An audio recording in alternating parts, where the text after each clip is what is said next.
Hello my dear students, good morning to all. Let's start your online study. Students, firstly take out your EVS book and notebook and start study. Students, I will teach you today EVS chapter number 7 all about plants. We see many plants and trees around us. We full delight at their sight. Plants and animals coexist on the earth with human beings. Students, हम ना अपने आसपास बहुत सारे पेड़ पौधों को देखते हैं जिन्हें देखकर हमें अच्छा लगता है, लेकिन प्लांट्स और एनिमल्स जो है वो इंसान के साथ ही पृथ्वी पर विद्यमान है. Some of the plants are small while some are big. कुछ प्लांट्स जो ऐसे होते हैं वो छोटे होते हैं, लेकिन कुछ प्लांट्स बड़े होते हैं. Some others are very big. कुछ प्लांट्स जो होते हैं वो बहुत बड़े होते हैं. There are different types of plants and trees just like different species of animals. यहाँ पर विभिन्न प्रकार के पेड़ पौधे होते हैं, जैसे कि विभिन्न प्रकार की पशुओं की या जानवरों की प्रजातियां पाई जाती है. Parts of a plant has two main system, shoot system and the root system. Plants के दो पार्ट्स होते हैं जो मेन होते हैं, शूट सिस्टम और and the root system. The root system, the roots grow deep into the soil and from root system they hold the plants strongly to the ground and prevent it from falling over. Root जो है नीचे मिट्टी में उगती है, जो उस गहराई में जाकर नीचे उगती है, लेकिन रूट सिस्टम से वो अपने प्लांट्स को बहुत मजबूती से पृथ्वी में धरती में गाड़े रखती है, उसे गिरने नहीं देती और उसे नीचे गिरने से रोकती है.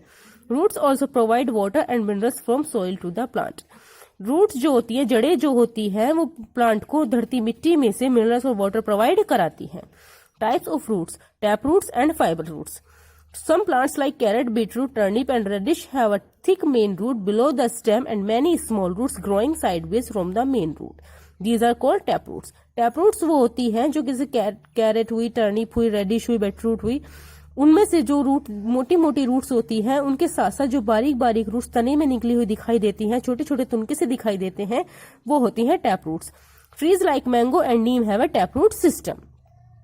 A plant having a taproot system is not easy to pull out as the roots from downwards as well as literally deep into the soil. जो taproots वाले प्लांट्स होते हैं उन्हें आसानी से धरती से उखाड़ा नहीं जा सकता, क्योंकि मिट्टी में बहुत गहराई में अंदर तक धसे हुए होते हैं.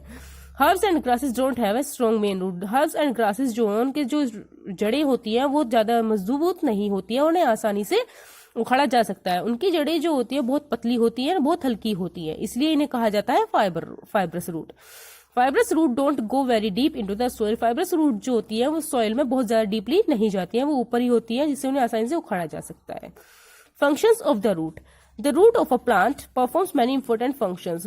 प्लांट की जो रूट्स होती हैं वो बहुत सारे कार्य प्रणाली को परफॉर्म करती हैं. जैसे roots fix the plant firmly to the ground. Roots जो होती हैं वो पृथ्वी में, धरती में या मैदान में पौधे को बहुत अच्छे से गाड़े रखती है. Roots absorb the water and minerals from the soil which are used by the plant to the make food. जड़ें जो है पृथ्वी में से, धरती में से, मिट्टी में से पौधे को जल और मिनरल्स प्रोवाइड कराती है, जिससे वो अपना भोजन बना लेते हैं.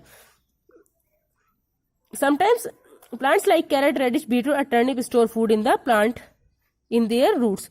कुछ प्लांट्स ऐसे होते हैं जो अपना भोजन नीचे जड़ों में ही स्टोर करे रखते हैं. Sometimes there is a shortage food. जब कभी कभी फूड की शॉर्टेज हो जाती है तो people survive by eating roots such as yarn, tapioca and sweet potatoes. तो जब उसके बाद जो पीपल्स होते हैं वो भोजन खाने के लिए जड़ों को ही खाने के रूप में प्रयोग करते हैं. These roots are called famine food. ऐसी जड़ों को क्या कहा जाता है? जड़ों को कहा जाता है famine food. The shoot system. A part of the plant that grows above the soil is called the shoot system. Root system को वो होता है, रूट सिस्टम वो कहा जाता है जो धरती के नीचे पे पौधे का वो हिस्सा होता है, उसे कहा जाता है रूट सिस्टम. और जो धरती के मिट्टी के ऊपर का जो हिस्सा होता है उसे कहा जाता है शूट सिस्टम. द स्टेम, जैसे कि तना. The stem bears branches, leaves, flowers and fruits. तना जो होता है वो उस पर पत्तियां होती हैं, शाखाएं होती है, फ्लावर्स होते हैं, फ्रूट्स भी उगते हैं, वो होता है शूट सिस्टम में. उसके बाद आ जाइए द लीफ. पत्तियां भी पृथ्वी के मिट्टी के ऊपर होती हैं, तो वो भी शूट सिस्टम में हो जाएंगे. जैसे leaves get their green colour from the pigment called chlorophyll. Leaves को जो ग्रीन कलर पता मिलता है, ग्रीन कलर जो प्राप्त होता है वो होता है क्लोरोफिल से. Leaves perform several different function. Leaves जो है अपने सेवरल डिफरेंट फंक्शंस को परफॉर्म करती है। Leaves are called the food factory of the plant as they use water and carbon dioxide present in the water in the air to prepare food in the presence of sunlight. This process is called photosynthesis. Leaves जो है, leaves को food factory भी कहा जाता है क्योंकि ये सूर्य के प्रकाश से हवा में से कार्बन डाइऑक्साइड लेकर अपना भोजन खुद बनाती है। इस प्रोसेस को कहा जाता है फोटोसिंथेसिस। नेक्स्ट आता है the flowers. Flowers are the most colourful and attractive part of a plant. Flowers जो होते हैं वो प्लांट के बहुत ही अट्रैक्टिव कलरफुल पार्ट होते हैं। They are of different shapes, size and colors. ये विभिन्न प्रकार की भी शेप्स, साइज और कलर्स में होते हैं। Many flowers attract our attention with their fragrance. कुछ फ्लावर्स ऐसे होते हैं जो अपनी खुशबू से हमें अट्रैक्ट कर लेते हैं। नेक्स्ट आता है flowers in our leaves. Flower जो है, जो हमारे जीवन होते हैं, जब फ्लावर्स को हम यूज अपनी जीवन प्रणाली को सुधारने में या आजीविका के रूप में प्रयोग करते हैं तो उसे कहा जाता है flowers in our lives. We should have learned many things about flowers. Usually in which season do you see abundant flowers? They have a variety of colors and odor. We have seen that some flowers are smell very, some are big.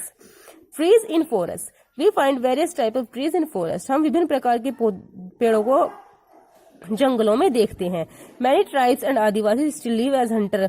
आज भी बहुत से आदिवासी और शिकारियों के रूप में उन पेड़ों को काटते हैं और जंगलों से अपना जीवन व्यतीत करते हैं। They depend on forest for their child livelihood. वे जो होते हैं वे जंगलों में ही अपनी आजीविका चलाते हैं और पेड़ पौधों को काट कर ही अपना जीवन चलाते हैं। यही उनकी जीवन रूपी रेखा होती है। वे जंगलों पर ही निर्भर होते हैं। Forest resources provide them wide food, medicine, fodder and fuel wood.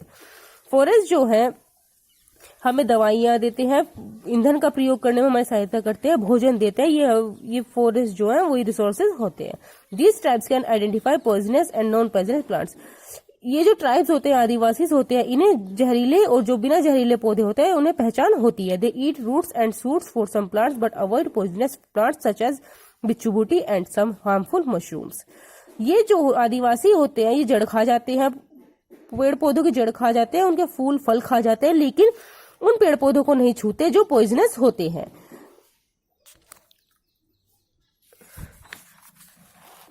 Students, however, due to growth in human population and their increasing needs, forests are slowly disappearing. Students, जैसे भी है कि जब से ह्यूमन पॉपुलेशन बढ़ रही है, उनकी नीड्स, उनकी आवश्यकताएं बढ़ रही हैं, उसी प्रकार से पेड़ पौधे भी खत्म हो रहे हैं और जंगल भी कम हो रहे हैं। क्योंकि अपनी आजीविका बसाने के लिए ह्यूमंस उन्हें काट रहे हैं, वहां हॉस्पिटल्स बना रहे हैं, घर बना रहे हैं, ऑफिस बना रहे हैं, स्कूल बना रहे हैं। लेकिन और पेड़ पौधों का जो प्रयोग होता है वो फर्नीचर और पेपर बनाने में प्रयोग किया जा रहा है, इसलिए पेड़ जो है धीरे धीरे कम हो रहे हैं। लेकिन हमारी सरकार ने कुछ ऐसे वो कानून लागू किए हैं जिससे हम पेड़ पौधों को नुकसान नहीं पहुंचा सकते, उन्हें नहीं काटे जा सकता है। ओके स्टूडेंट्स, अगर ये चैप्टर आपके समझ में ना आया हो तो एक बार अच्छे से रीड कर लीजिएगा। वैसे मैंने लाइव क्लास में आपको ये चैप्टर बहुत अच्छे से समझाया हुआ है। Okay students, good luck.